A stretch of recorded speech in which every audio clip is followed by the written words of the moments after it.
The fluorescent lights hummed their endless mechanical song above Sacred Heart Hospital's ICU, a sound Laura Bennett had learned to tune out the way other people ignored traffic. Antiseptic burned her nostrils, that sharp chemical smell that never quite covered the underneath scent of human pain and bodily functions that linens couldn't hide. She moved through the morning in her navy scrubs like a shadow, present but unremarkable, exactly as she'd planned for the past 2 years. 2 years of silence. 2 years of being nobody. The hallway stretched in front of her, pale linoleum tile reflecting the harsh overhead light in a way that made everything look slightly unreal. Her hand rested on the med cart, fingertips against cold stainless steel, feeling the slight vibration as the wheels moved across the floor. The tremor came sometimes, muscle memory from Ramadi where staying still meant staying alive, and she pressed her palm flat against her thigh, taking one measured breath through her nose. 4 counts in. Hold. 4 counts out. The tremor subsided. She'd learned to manage these things privately. Inside her jacket lining, sewn with surgical thread during a sleepless 3 a.m. shift 6 months after she'd left active duty, a faded unit patch remained hidden from the world. Tan background, dark lettering that barely caught the light anymore, her call sign, her unit designation, the only physical proof that Senior Chief Petty Officer Laura Bennett had ever existed outside this hospital's anonymous corridors. The patch was smaller than a playing card, but it weighed everything, all 16 years, all 3 tours, all the faces she'd held steady when their hands wouldn't stop shaking. Nobody here needed to know. The morning round started at 7:22 a.m., which meant Dr. Hargrove would arrive at 7:52 and demand coffee that wasn't quite hot enough and rounds that bent hospital protocol in ways that made Laura's jaw clench. He was already legendary at Sacred Heart, 32 years on staff, board connections that ran deep as roots, a reputation for brilliant diagnostics paired with a management style that left residents weeping in supply closets. He saw himself as untouchable. The hospital's hierarchy flowed around him like water around a stone, and everyone understood the unspoken rule: you laughed at his jokes, you deferred to his opinions, you made yourself small enough that his presence didn't diminish you further. Laura Bennett had spent 2 years learning how to be small. Dr. Hargrove's voice boomed down the ICU corridor before his body appeared, that particular timbre of a man who'd never once considered that anyone wouldn't want to hear him. "Morning, people. Let's move. I've got 14 patients and a committee meeting at 10. The other nurses straightened, shoulders back, eyes bright. Rebecca from night shift laughed too quickly at something he hadn't said yet. Marcus checked his tablet twice, nervous energy radiating off him like heat. Laura continued charting vitals into room 442's electronic file, her movements economical and precise in ways that civilian nursing school didn't teach. Military training ran differently. It taught you to work under mortar fire, to move like your hands belonged to someone else's nervous system, to stay functionally calm when the person you were treating was actively bleeding out. Her fingers flew across the touch screen with practiced efficiency. O2 sat 96, heart rate 78, temperature 98.6. All normal. All steady. All the things a body needed to stay alive. Dr. Hargrove appeared in her peripheral vision, already scanning the room with the predatory attention of someone used to hunting for mistakes. Laura didn't look up. She'd learned that direct eye contact felt like a challenge to men like him. Her gaze was something he'd need to dominate, and domination required acknowledgement. So she stayed focused on the screen, her expression neutral in the way that came naturally after years of watching soldiers' faces for signs of organ shock. "Bennett," he said, and even her neutral expression couldn't hide the tiny contraction in her jaw. "Walk rounds with me." It wasn't a question. Nothing Dr. Hargrove said ever was. She finished logging the vitals and moved beside him, maintaining the precise distance that made her invisible, not dismissive enough to provoke, not close enough to seem eager. The other nurses trailed behind them, a small entourage of white coats and stethoscopes, and she felt the weight of Hargrove's attention like a physical thing, pressing against her shoulders. "You know what I noticed about you, Bennett." His voice had that particular tone, the one that preceded something he considered clever. The other nurses tensed slightly, recognizing the setup for a joke. Laura's stomach contracted. "You don't laugh." Everyone else in this department laughs at my jokes, but you just stand there like someone's pointed a gun at your head." The metaphor landed closer than he could possibly know. She didn't respond. The silence stretched for 3 seconds, long enough that one of the residents coughed nervously into his elbow. Dr. Hargrove's jaw tightened slightly. He wasn't used to being ignored. "Not a talker either, I see." His laugh was sharp, designed to cut. "That's fine. We don't need conversation. We need compliance. We need people who understand how things work here at Sacred Heart. We have a hierarchy for a reason." Laura turned the corner with him, pushing the med cart with the exact amount of force needed, not aggressive, not submissive. Simply functional. Her eyes were on the patient room ahead of them, room for 47, where a new admission had arrived during night shift. The chart had come through at 11:34 p.m. Commander Jack Reeves, Navy, post-surgical complications from a routine appendectomy. Age 51.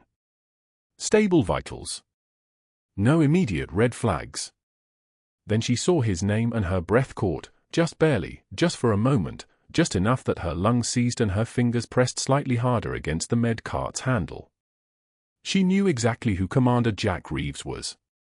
He'd been her son's commanding officer in Ramadi, part of the same convoy rotation that had brought them through the field hospital outside the city where she'd spent 16 hours alone because everyone else was either dead or wounded or in no condition to help.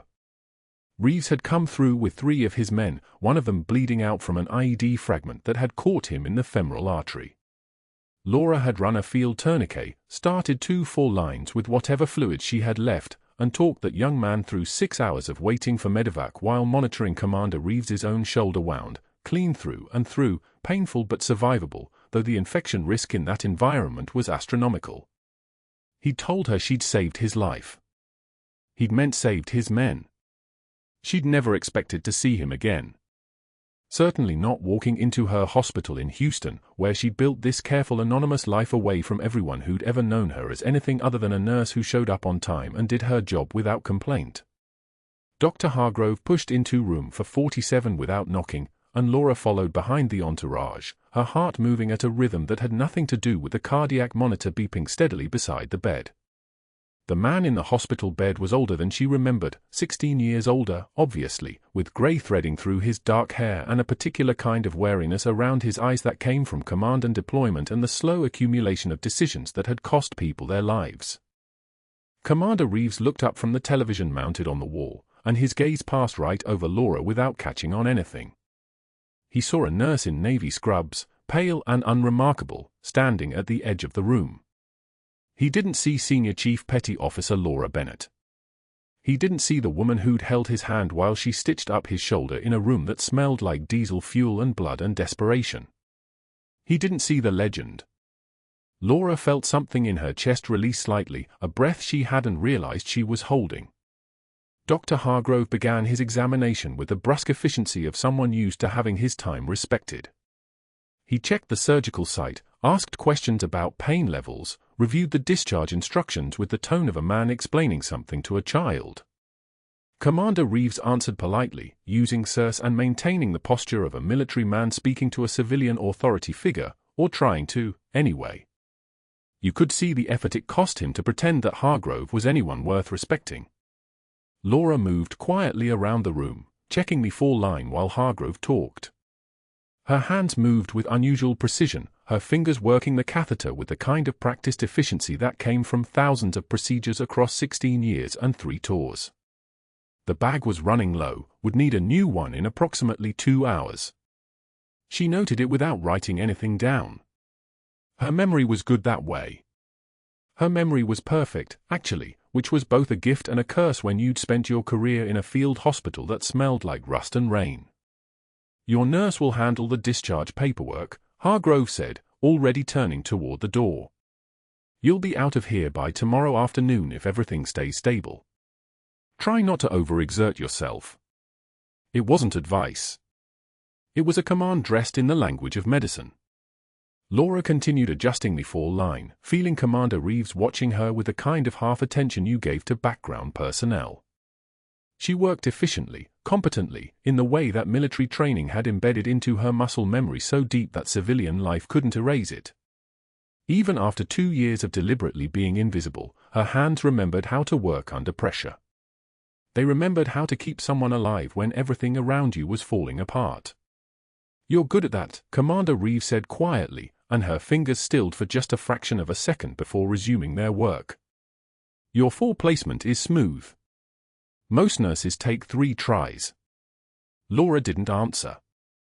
She'd learned that the longer you stayed silent, the less people felt compelled to ask questions. She finished checking the line and stepped back, giving him space. Her expression was neutral, professionally pleasant in the way that nurses cultivated like other people cultivated gardens. But something had shifted inside her chest, some small thing that she'd carefully packed away 2 years ago when she'd shed her uniform and sewn her unit patch into her jacket lining. Dr. Hargrove was already halfway down the corridor, the other residents trailing behind him in his wake like fish following a current. Laura moved back into the hallway, pushing the med cart ahead of her, and that's when she heard him, the particular laugh that Dr. Hargrove saved for moments when he thought he'd made something clever. He was standing in the nurses' station, surrounded by 6 of the morning shift staff, and his voice carried the confidence of someone who'd never once been made to doubt himself. "I'm going to make a bet," he said, and Laura's jaw tightened. She could feel what was coming the way you can feel a storm building on the horizon, the pressure change, the way the air goes electric just before the lightning. "That nurse, Bennett, the quiet one who doesn't laugh at my jokes. She won't last a week. My bet is 7 days, maximum, before she realizes she doesn't belong in this hospital." The other nurses laughed nervously, the sound of people unsure whether they should be amused or concerned. Rebecca actually pulled out her phone to set a timer. Laura continued past the nurses' station without slowing, without acknowledging that she'd heard. But her hand pressed against her thigh, palm flat against her leg, steadying herself against the tremor that wanted to come. Not from fear. Not from anger. But from the particular kind of restraint that came from knowing exactly what she was capable of and choosing not to do it. She'd survived Ramadi. She'd survived this too. The morning assignment board glowed under the fluorescent lights of Sacred Heart's nurses' station. Laura had survived Ramadi. She'd survived this too. 3 days on Hargrove's radar, and the betting pool had grown to $47 in the break room coffee tin. She knew because she'd overheard 2 residents laughing about it near the supply closet. "Our money's on Friday, easy." Hargrove leaned against the counter at 7:15 a.m., his Rolex catching the light like a signal flare. 6 nurses and 2 residents clustered around the morning assignment sheet. His voice carried the weight of tenure, of board connections, of a man who'd cultivated incompetence into institutional armor. "I'm making a prediction right now," Hargrove announced, crossing his arms across his monogrammed white coat. "Our quiet little Laura here won't last the week. Anyone want to adjust their bet?" Nervous laughter rippled through the group like a contagion spreading through still water. One of the residents, a kid named Patterson with the glassy confidence of someone who'd never experienced real pressure, snorted. "She looks ready to bolt any second." Laura kept her eyes on the patient charts in her hands. Room for 47. Room for 49. Room for 51. The numbers swam in front of her vision. She'd read vitals in the dark. She'd started 4s during mortar fire. She would read these charts. "Nothing to say, sweetheart." Hargrove smiled. The smile was a weapon disguised as civility. "That's what I thought." Laura turned toward the assignment board without responding. She felt his gaze tracking her movement like a sniper's scope. The silence stretched thin as suture thread. She'd learned in Ramadi that the strongest response to provocation was the absence of one, that flinching was surrender, that anger was exactly what predators fed on. Silence was a weapon too. Hargrove assigned her a double shift. The most difficult patients. A post-surgical trauma case requiring constant monitoring. An elderly dementia patient with behavioral episodes. A septic patient whose fever kept spiking despite antibiotics. It was strategic escalation, not loud enough to be obviously retaliatory, just heavy enough to break her back. "Thank you," Laura said quietly. His laugh was like a tank idling in a garage, low, powerful, audible in the chest. The cafeteria the next day was crowded with the smell of industrial steam and something faintly medicinal beneath the scrambled eggs. Laura sat alone at a corner table with a dry sandwich, an apple, and black coffee. She watched the crowd without really seeing it. A nurse from pediatrics was laughing too loud. Someone's pager kept buzzing. The coffee tasted like pennies. Hargrove appeared like weather, sudden and inevitable. His entourage of residents trailed behind him in a V formation, 3 white coats and the particular confidence of young men who'd never failed at anything that mattered. They were talking about a procedure, something about a difficult intubation, when Hargrove altered his trajectory by approximately 2 degrees. His elbow clipped her tray. Not hard enough to be obvious. Hard enough to count. The tray tilted. The sandwich slid. The coffee cup tipped and shattered against the tile floor with a sound like breaking glass in a stairwell. Food scattered in a geometric pattern, apple rolling, sandwich fragments spreading like a crime scene. Scattered laughter erupted from nearby tables. The residents' faces lit up with the kind of satisfaction that comes from watching something painful happen to someone else. Laura took one measured breath. Then another. She set down her fork with deliberate care. A single tear escaped down her cheek. Not from sadness. Not from fear. From the sheer pressure of holding everything in place while someone was dismantling it piece by piece. She wiped it away without breaking eye contact with Hargrove.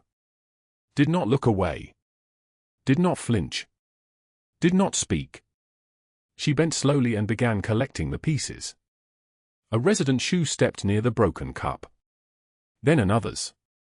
They were laughing harder now because she was on her knees, and something about that position made it feel permanent. "Careful with the glass," one of them said. "We don't want you bleeding on the floor."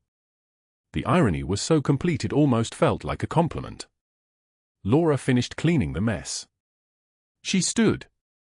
She walked to the trash with the debris cradled in her hands like evidence. By the time she turned back around, Hargrove was already walking away, his residents trailing in formation, the moment already dissolving behind them like smoke. She did not return to her table. She went directly to the ICU for afternoon rounds. Commander Reeves looked smaller than he had 2 years ago in the field hospital outside Ramadi, but his vitals were stable. Post-surgical cardiac bypass patients usually took 5 to 7 days to fully stabilize. His chest tube output was within normal range. His breathing steady. His color good. Laura had presented cases to surgeons and battalion commanders. Her voice came from the diaphragm, steady and professional. "Commander Reeves, post-op day 2, she began. Vital signs stable. Temperature 98.6. Heart rate 76, regular. BP 118/71. Oxygen saturation 97% on 2 liters. Chest tube output approximately 45 milliliters of serosanguineous fluid over the last 4 hours.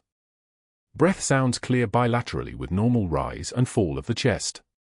Hargrove was reading her chart, scanning the documentation without actually absorbing it. His attending physician stood 3 feet to his left, waiting for direction. "Are you capable of speaking louder than a church mouse?" Hargrove said, not looking up, "or should I get a real nurse?" The ICU seemed to compress. A ventilator wheezed. A monitor beeped. The world narrowed to the size of a single point. Hargrove threw the patient chart. Not hard. Not at her head. He released it from waist height so it fell, paper scattering across the floor in a loose constellation. The gesture had the precision of someone who'd calculated exactly how much force constituted plausible deniability. "Pick that up, sweetheart." The ICU nurses froze. The attending physician looked away.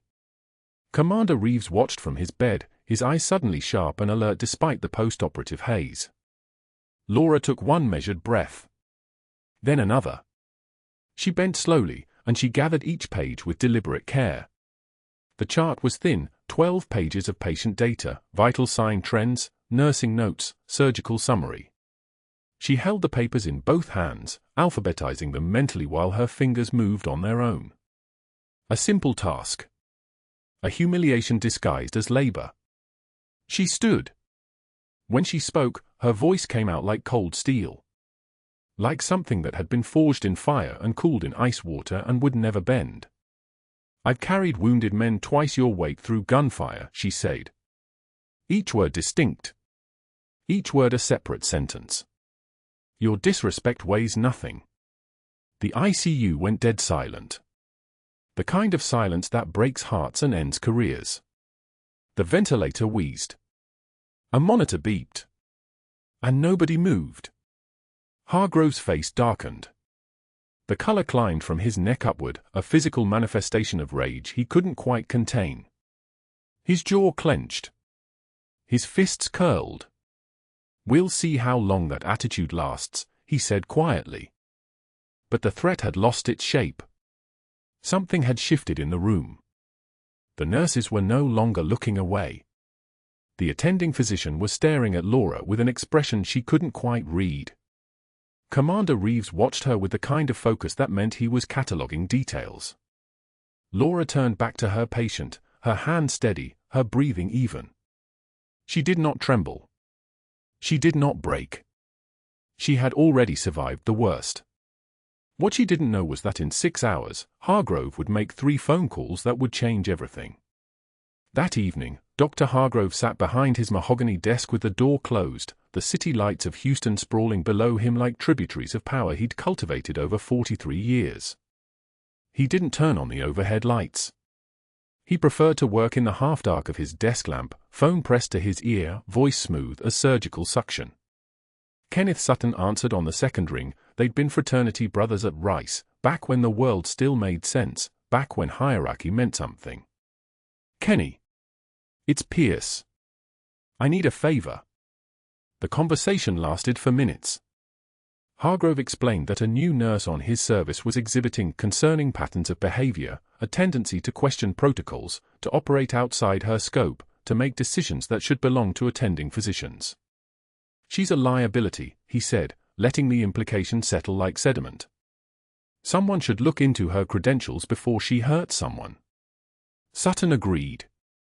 Of course he agreed. That's what fraternity meant to men like them, a network of gentlemen who understood that certain people needed to be managed before they became problems. Hargrove hung up and dialed again. The investigator he contacted, a retired hospital administrator named Derek Vanderbilt who'd been forced out of his own position 12 years earlier for reasons nobody discussed in polite company, picked up on the third ring. "I need a background check," Hargrove said. "Thorough. Discreet. Within 24 hours if possible." He provided Laura's full name, Laura Margaret Bennett, along with her social security number and hire date. "She's exhibiting signs of instability. I need documentation of any gaps in her employment history, any licensing issues, anything that might explain her behavior." The price was $2,000, cash, and Hargrove didn't hesitate. Money was information, and information was control. He made a third call, this time to the nursing references Laura had listed on her original application. The number for her previous employer rang and rang before a recorded message explained that the facility had closed in 2019. Another reference, a Dr. Michael Carr from a clinic in Pensacola, answered, but his tone suggested he'd been coached by HR. "I can only confirm employment dates," the voice said flatly. "I'm not able to comment on performance or conduct." Hargrove sensed the wall immediately. These weren't the gushing recommendations of a trusted colleague. These were calculated silences, the kind you get when someone's been instructed to say nothing that could be used against them. The kind of silence that meant there was something to hide. He set the phone down and steepled his fingers, allowing himself a thin smile. She was careful. He'd give her that. But careful wasn't the same as untouchable. Careful people left patterns. Careful people had records. And records, once requested through the proper channels with the proper documentation, could be made to tell stories that served his purposes. The hospital could review her credentials independently. The board could be informed that questions had been raised. By the time she realized what was happening, the machinery would already be in motion, not his machinery, but the hospital's own. He would simply be the concerned physician flagging anomalies. The institution would do the rest. The next morning, as Laura arrived for her shift at 0630 hours, the charge nurse, a woman named Sandra with the kind of surgical precision in her face that meant she never enjoyed these conversations, pulled her aside before she could clock in. "Laura, I need to talk to you in the office." The small room smelled like stale coffee and photocopier toner. Sandra closed the door and sat down heavily. New protocol came through from hospital administration this morning. All military-affiliated patients now require direct attending-level oversight for their entire care. Commanders, officers, enlisted, it doesn't matter. Attending physicians only. Laura's stomach didn't drop. Her training wouldn't permit it. But she understood immediately. This wasn't a policy. This was a noose being fitted carefully around her throat. "Starting when?" she asked, her voice steady as a monitor baseline. "This morning." Commander Reeves in 447 has been reassigned to Dr. Hargrove's direct supervision. "You'll continue vital signs and post-op checks, but any clinical decisions, any evaluations, any concerns go directly to Hargrove. You don't make recommendations. You don't chart observations beyond what he explicitly orders you to record." Sandra's eyes held apology, which meant she understood what this was. "I'm sorry, Laura." It came from the top. Laura nodded once. "Thank you for telling me directly." She left the office and made her way to the ICU, her hands moving with the muscle memory of 1,000 shifts, clipping her badge, washing her hands with the kind of precision that didn't require conscious thought. But her mind was elsewhere entirely. Hargrove had moved from public humiliation to strategic isolation in less than 24 hours. He'd cut her off from the one patient whose condition she understood most intimately, a man whose commanding officer she'd known in Ramadi, whose breathing patterns she'd been monitoring like a woman reading scripture. She recognized the tactic because she'd trained against it. Cut off communication. Isolate the target. Control the information. Make her irrelevant on her own ward. During morning rounds at 0800 hours, Hargrove swept through the ICU with his residents trailing behind him like remoras following a shark. He moved too fast, didn't spend enough time at each bedside, gave orders from the doorway without examining patients properly. When he reached room for 47, he glanced at Reeves's monitor, nodded, and moved on without even stepping inside. 30 seconds. That's all it took to dismiss a man whose respiratory status was deteriorating in visible increments. Laura waited until the group had passed, then wheeled the vital signs cart to Reeves's room under the pretense of routine monitoring. His oxygen saturation sat at 94% on 2 liters of nasal cannula, lower than it had been yesterday. His neck veins distended slightly, visible even in the morning light filtering through the window. His chest expansion looked asymmetric, the right side not matching the left. She palpated his trachea gently, and it deviated, just barely, but unmistakably, toward the left. Every warning system in her body lit up like a cathode ray oscilloscope. Tension pneumothorax. The signs were all there, developing slowly, methodically, the way these things did if you weren't paying attention. She paged Dr. Hargrove at 08 for 7 hours. Room for 47 needs immediate evaluation. Vitals are trending down, respiratory distress signs, tracheal deviation. The response came back in voice. I evaluated him at rounds. He's stable. What part of your restriction don't you understand, Bennett? She waited 2 minutes and paged again. Sir, this is time-sensitive. Asymmetric chest expansion, distended neck veins, I'll be there in 10 minutes. Do not take any action. Do not chart anything. You are restricted. Understood.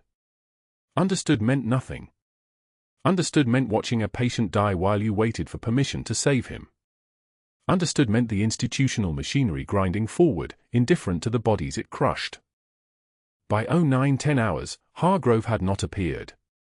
Laura passed room for 47 twice, assigned to other patients, and both times she could see the subtle worsening, his breathing more shallow, his movements more agitated.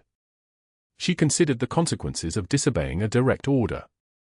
She considered what it would cost her to reveal who she really was, to pull out her discharge papers, to force the hospital to recognize that a senior chief petty officer knew something about medical emergencies that a hospitalist with a 6-week critical care rotation did not.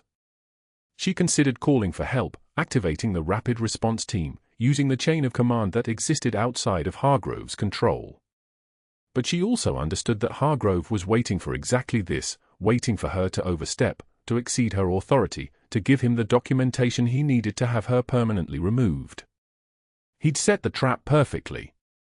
Either she obeyed and let a patient deteriorate, or she acted and gave him exactly what he needed to destroy her. At 1,400 hours, she sat in her car in the parking lot instead of taking lunch in the cafeteria. The Houston heat pressed against the windows like a living thing. She pulled her jacket from the back seat and found the faded unit patch sewn into the lining, her old unit designation, thread-worn and discolored, the fabric fraying at the edges. It was the only physical proof she still possessed that she'd ever been anyone other than a tired nurse working overtime shifts. Her thumb ran across it the way monks run prayer beads through their hands. One gesture. One moment. That's all it would take. She could walk into that hospital, find Hargrove, produce her discharge papers, invoke her rank, and stop him cold. Her son would find out she'd been hiding. She would have to explain why she'd spent 2 years scrubbing other people's wounds instead of healing her own. The hospital would know she'd been living as a ghost, accepting humiliation from a man who couldn't carry her equipment. But Commander Reeves might live. She put the patch away and returned to her shift at 1,430 hours.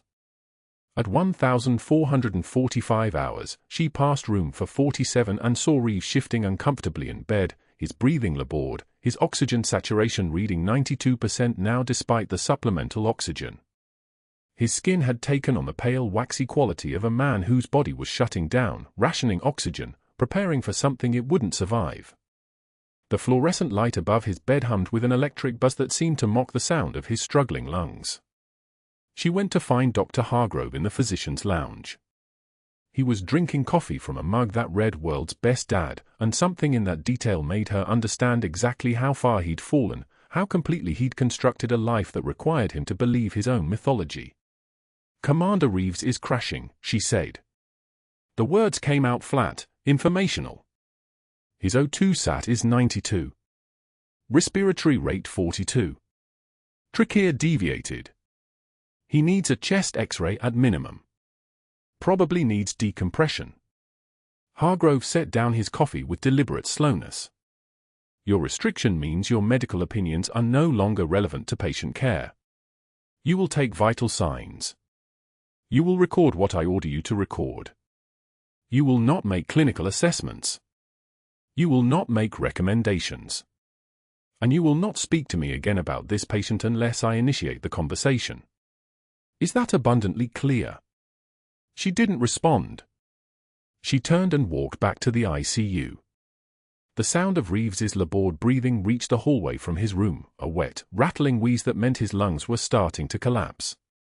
She faced an impossible choice, the kind they never taught you in nursing school, the kind that separated people who were willing to be heroes from people who were only willing to play the part. But she already knew what Senior Chief Petty Officer Laura Bennett was capable of doing. The alarm shrieked before Laura reached the doorway. Not the soft chime of a routine alert. The piercing wail of a monitor recognizing catastrophe. She moved toward room for 47 without breaking stride, her body reading the sonic signature the way a musician reads sheet music. Something had switched inside Commander Reeves. Something critical. Dr. Hargrove stepped directly into her path, his hand raised like a traffic control guard. You are not authorized for this patient. Step back, Ms. Bennett. She didn't slow. She didn't acknowledge him. She simply angled her shoulder and moved past, the way a river moves around a stone. Not aggressive. Not dramatic. Just inevitable. Behind her, she heard his sharp intake of breath, the sound of a man unaccustomed to being displaced by someone he'd already erased. Inside room 447, the monitor screamed its warning. Commander Reeves's chest had gone rigid, his breathing shallow and desperate. His face was the color of slate. The trachea, she could see it visibly, his neck swollen on the right side, had shifted. Deviated. His oxygen saturation numbers plummeted across the screen like a stock market crash, 87, 82, 76, 71. Falling. Tension pneumothorax. A collapsed lung trapped under pressure, compressing the right side of his chest cavity, pushing his heart toward the left, cutting off his breathing and his circulation with the efficiency of a closing fist. The attending physician, Dr. Marcus Webb, stood frozen in the doorway, his clipboard hanging slack. His mouth opened and closed. His eyes tracked the falling oxygen numbers, but his body wouldn't move. Shock. The kind of paralysis that comes when the brain recognizes danger but the central nervous system hasn't received clearance to act. Laura's hands moved before her conscious mind finished the diagnosis. Muscle memory. 2 decades of combat medicine, of holding lives together in the dark, of knowing which seconds mattered and which ones didn't. She grabbed a 14-gauge angiocath needle from the crash cart, her movements precise as a surgeon's, economical as a soldier's. No hesitation. No tremor. The kind of calm that comes from having already survived worse. Second intercostal space, mid-clavicular line, she said aloud, not for Hargrove, not for Webb, but for the nurse who'd been standing by the monitor. Clear instructions. Clear authority. The voice of someone who'd made decisions that meant the difference between life and flat line. She identified the landmarks on Reeves's chest, the second rib, the space beneath it, the invisible line running down from his collarbone. Her fingers found the exact point the way a musician's fingers find the correct fret. She angled the needle perpendicular to his chest wall. Took one measured breath. And pushed. The sensation was unmistakable. The needle sliding through skin, through muscle, through the fibrous wall of the pleural space. And then the hiss, the beautiful, terrifying hiss of air escaping, pressure releasing, the pneumothorax collapsing as it should. Dr. Webb's eyes widened. That was perfectly executed. The oxygen saturation began its climb. 73, 76, 81, 87. The color returned to Reeves's face like someone turning up a dimmer switch. His breathing deepened. The monitor's frantic shriek downshifted to a normal rhythm, the cardiac trace steadying into sinus rhythm, the sound of a heart remembering how to work. Dr. Hargrove stood in the doorway, his face draining of color the way a sink drains water. Pale. Then red. The transformation happened in seconds, blood flooding into his face as the implications crystallized. She'd just performed an advanced procedure. Without authorization. Without a physician's order. Outside her scope of practice. In front of witnesses. He pulled his phone from his pocket before she'd even removed the needle. Before Reeves's oxygen had fully recovered. Before the monitor had even stabilized. His fingers moved with the jerky aggression of a man whose calculations had just shifted. Kenneth, I need an emergency board meeting. Now. Yes, I have grounds for immediate termination. His voice was tight, controlled, but underneath it, underneath the professionalism, she could hear the edge of panic. She'd exposed him. She'd done what he'd calculated she couldn't do. She'd saved a life on his watch using competence he couldn't explain away. Laura removed her gloves. She stepped back from the bed. She didn't look at Hargrove. Didn't acknowledge his call.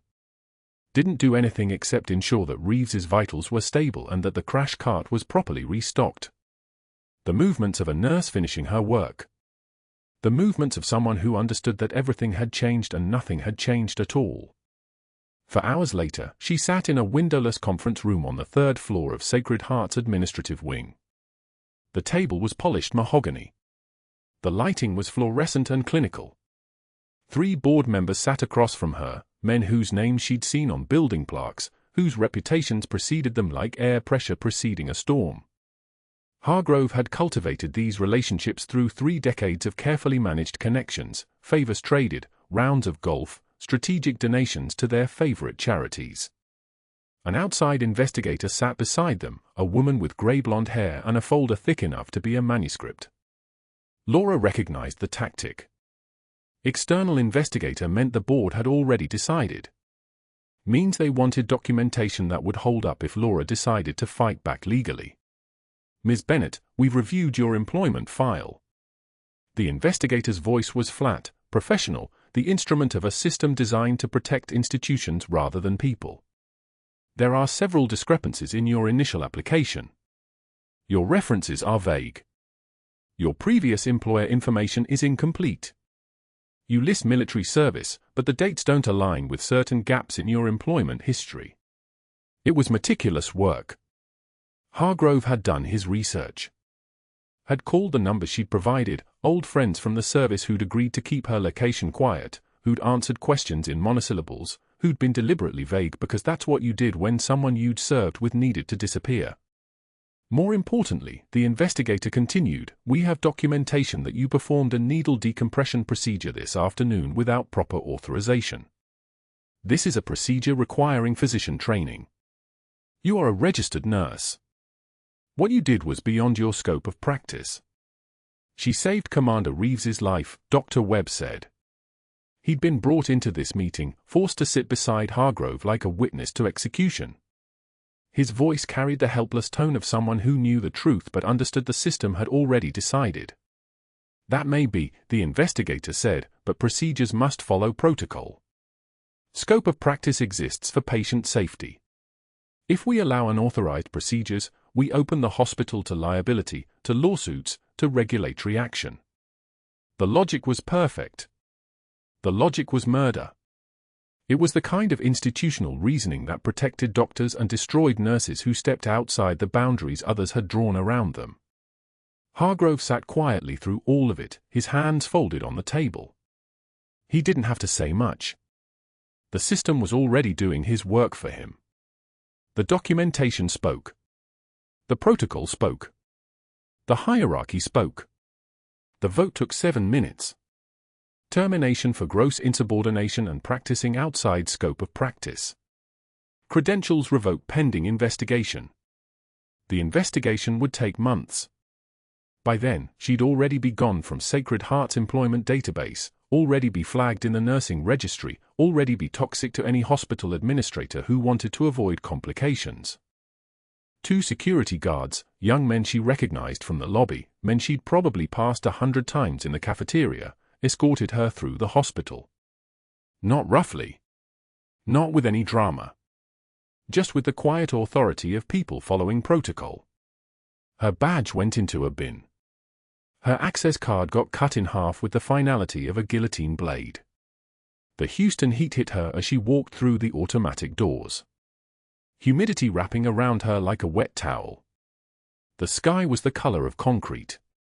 A single news van sat in the parking lot, its satellite dish already deployed. Someone had tipped them off, had made sure this exodus would be documented, would be part of the narrative. She walked past it, her cardboard box clutched against her chest. Inside, a coffee mug someone had given her years ago that read "World's Okayest Nurse," a framed photograph of her son in dress uniform from his commissioning, a pen. Everything that fit inside 12 inches of compressed cardboard. That evening, alone in her apartment, Laura pulled the faded unit patch from inside her jacket lining. The fabric was worn soft as silk, the embroidered insignia barely visible anymore. 3rd Battalion, 5th Marines. Charlie Company. The unit designation she'd stitched into the lining 2 years ago as the only proof that she'd ever been someone other than this, exhausted, hidden, erased. She'd kept it there like a talisman. Like a secret. Like a promise to herself that she was more than what everyone could see. And it had cost her everything. 3 days passed. 3 days of not sleeping. 3 days of wondering if she'd made a mistake by leaving, by hiding, by thinking she could disappear into civilian nursing and simply be normal.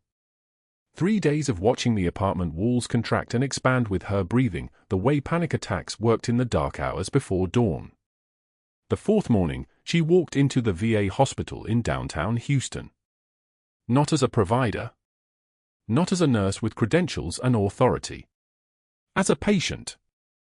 Her name in the waiting room clipboard, her appointment slip in her trembling hand. She sat among hollow-eyed veterans whose faces told stories she recognized, the stories she'd been trying not to see in the mirror for 2 years. Men with tremors. Women with eyes that didn't quite focus on the present. People who'd survived things that didn't survive inside them. A nurse called her name for a psychiatric evaluation, and Laura couldn't move. Couldn't stand. Couldn't take the next step toward admitting what she'd become. A decorated war hero. A broken veteran. A woman sitting in a waiting room surrounded by other broken veterans, finally seeing herself reflected in every face around her. The phone in her pocket, the same phone she'd carried for 2 years, never expecting it to ring, suddenly vibrated against her thigh. An unknown number. Military exchange. 703 area code. Pentagon. She didn't answer it. Couldn't answer it. Couldn't imagine what the Pentagon would want with someone who'd become exactly what she'd been running from. But that wasn't the worst part. The glass doors exploded outward like gunfire. Tires screamed against the circular drive as a military convoy screeched to a halt outside Sacred Heart's main entrance. Black Suburban. Then another. Then a third. The rotors of an MH-60 Black Hawk thundered overhead, hovering 30 feet above the parking lot, and the entire hospital staff froze. Every monitor in every room beeped into sudden silence. Laura stood at the nurse's station, vitals printouts in her trembling, no. Not trembling. Steady. Her hands were steady. They were always steady. The elevator doors opened and they came through like water finding cracks in concrete. Navy SEALs in full dress blues, their dress shoes clicking in perfect synchronization across the tile floor. Their eyes moved with the terrifying fluid precision of apex predators scanning a room. The tallest one, a SEAL Team 3 operator with a scar bisecting his left eyebrow, strode directly to the front desk. His voice cut through the chaos like a blade through tissue paper. Senior Chief Bennett. We're looking for Senior Chief Bennett. The words landed like depth charges. Laura's supervisor stepped back. 2 residents looked up from their charts. At the far end of the atrium, near the ICU waiting room, Commander Reeves stood in civilian clothes, his arms still in a sling, and his eyes widened. Recognition flooded his face. The woman who had held a field hospital together in Ramadi. The woman whose steady hands had stitched him back together on a concrete floor with mortar rounds shaking the building. The woman he'd been trying to find for 2 years. The entire hospital staff flooded the atrium now, nurses abandoning stations, attendants pausing mid-stride, physicians emerging from patient rooms. The pneumatic doors wheezed open again and a young naval officer in dress white stepped through. His eyes scanned the crowd, passed over the medical staff, and locked on Laura's face. His uniform bore the insignia of a lieutenant commander. His collar showed 14 years of service. His jaw tightened. He walked toward her through the crowd and the fluorescent lights hummed their electric song above them, indifferent to what was about to unfold. When he reached her, he stopped 3 feet away. His voice broke like a stone hitting glass. Mom. Senior Chief Petty Officer Bennett. Laura's breath stopped. She didn't move. She didn't reach for him. She just looked at her son, at the man he'd become, and every wall she'd built for 2 years began to crack. Not visibly. Not yet. But the foundation shifted. A nurse, the same one who had trembled during Hargrove's tirades, approached Laura with a manila file in her hands. Her own file. 15 years of it. The nurse's hand shook as she opened it. Her voice wavered. 2 bronze stars. She paused. The room held its breath. Purple Heart. Another pause. And a Navy Cross. For Valor in Ramadi. Each medal hung in the air like a separate revelation. The crowd absorbed it in waves. Dr. Hargrove, who had been standing near the pharmacy, felt his stomach drop. He'd looked at this file. He'd seen Nurse and Sacred Heart Hospital and nothing else. He'd missed it. He'd missed everything. The Scarface SEAL stepped forward, and his voice carried the weight of 2,000 pounds per square inch. Senior Chief Bennett pulled 7 men from a burning vehicle under sniper fire. She held a field hospital alone for 16 hours while we extracted wounded. He paused. His eyes found Laura's. She's the reason half our unit came home. She's why I'm standing here. She's why Commander Reeves isn't in Arlington Cemetery right now. The rotor wash from the Black Hawk outside intensified, rattling the windows. News vans were pulling into the parking lot. Someone had called the media. Or the military had. Laura couldn't tell anymore. She couldn't process the magnitude of what was happening. 2 years of invisible weight was becoming visible. 2 years of silence was becoming testimony. A 2-star admiral emerged from the back of the SEAL team, his dress uniform immaculate, his presence causing the medical staff to unconsciously straighten. He walked directly to the hospital's chief administrator, who had appeared in the crowd looking bewildered. The admiral's voice was ice and steel. "I'm Rear Admiral Thomas Halloway, Naval Special Operations Command. I'm officially notifying Sacred Heart Hospital that your employee Dr. Hargrove has engaged in systematic retaliation against a decorated military officer, interfered with patient care, and filed fraudulent complaints with the Medical Licensing Board." He gestured to the news cameras now filming through the windows. "This conversation is being broadcast live. Dr. Hargrove is fired, effective immediately. He will never practice at a military-affiliated hospital again. I will personally ensure his licensing review is thorough." The words landed like concrete. Dr. Hargrove's face drained of all color. He opened his mouth. Nothing came out. He turned and walked toward the back exit, his dress shoes clicking against tile like a death march. Nobody stopped him. Nobody spoke. The silence was so complete you could hear the ventilator in Trauma Bay 3 W's 8 rooms away. Laura's son moved closer. He didn't touch her yet. He just stood beside her while his mother, the woman he'd thought was a civilian nurse, was transformed into something he'd always suspected but never been allowed to confirm. The SEAL team leader saluted. It was a quick, crisp motion. Fist to chest. A gesture of ultimate respect. The other SEALs followed. Then the medical staff understood and they began to applaud. It started quiet, a single pair of hands, and then it grew like a wave hitting the shore. Laura stood in the center of Sacred Heart Hospital surrounded by people who were finally seeing her correctly, and the weight of 2 years lifted just enough that she could breathe. 6 months later, Laura stood on Sacred Heart's rooftop helipad as the sun descended toward the western horizon, bleeding orange and amber across Houston's skyline. She wore her Navy uniform again. The dress blues fit perfectly, tailored for a body that had learned to carry weight with purpose. Her senior chief petty officer insignia gleamed on her collar, 2 chevrons above an anchor, unmistakable. The faded unit patch, the one that had been sewn inside her jacket lining, hidden for 2 years, was now stitched proudly on her shoulder where it belonged. The threads were worn from the care of her hands, but the symbol was clear: 3rd Battalion, 5th Marines, Dark Horse Company, Ramadi. Her son stood beside her in dress whites, his hand resting gently on her shoulder. Commander Reeves completed the trio, his left arm moving with full range now, the tension pneumothorax a memory sealed in a scar and a debt repaid. They stood in silence as the light faded. Below them, Sacred Heart's emergency bay glowed with fluorescent intensity, another night of saves and failures beginning. Laura worked 3 days a week now, training trauma nurses in techniques that civilians never learned. The other 4 days, she volunteered at the VA hospital, sitting in the waiting room where 6 months ago she'd sat as a patient, surrounded by hollow-eyed veterans. She knew their wounds because she carried the same ones. She could sit with them in silence and they understood. No explanations needed. No judgment. Just presence. Dr. Hargrove no longer existed at Sacred Heart. His office had been cleared by movers in a single afternoon.